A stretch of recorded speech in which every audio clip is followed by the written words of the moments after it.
professor de Planejamento de Transporte Público da Universidade Federal de Alagoas, Roberto Rostendi, diz que o grande problema do VLT é que esse tipo de transporte deve ter densidade de malha, ou seja, poder de atingir os bairros, ruas, todos os ambientes. O professor explica que no Brasil não investe, não subsidia transportes, e aí quem paga o transporte é o usuário.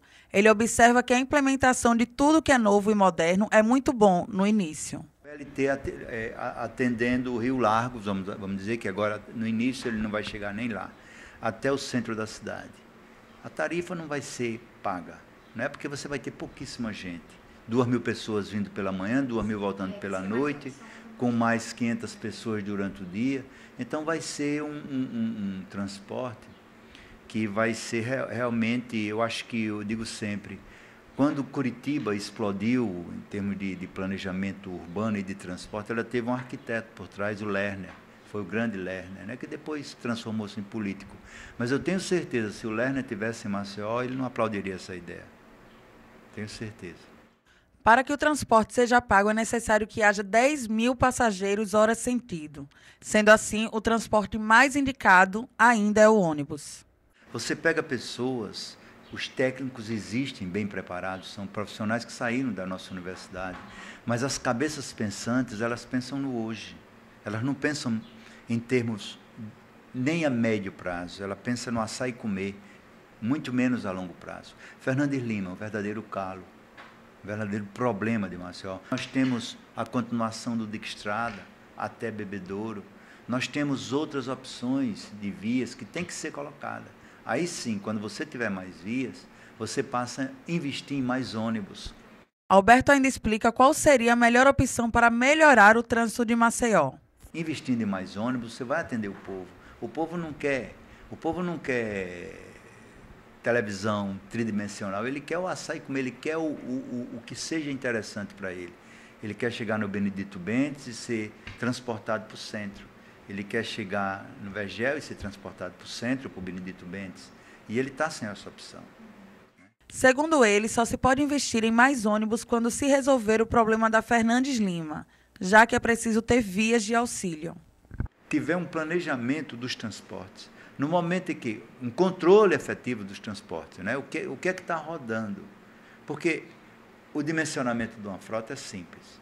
Um ônibus, quantos passageiros cabem dentro do ônibus? Vamos supor, 35 sentados, 40 em pé, 75 passageiros. Quantos passageiros tem na rua, na Fernandes Lima? 750 passageiros naquela hora. Se você tem 750 dividido por 75, você tem que ter 10 ônibus ali. Então, se você tem uma hora com 60 minutos, 10 ônibus, a cada 6 minutos tem que passar um ônibus. Mas ele tem que passar a cada 6 minutos.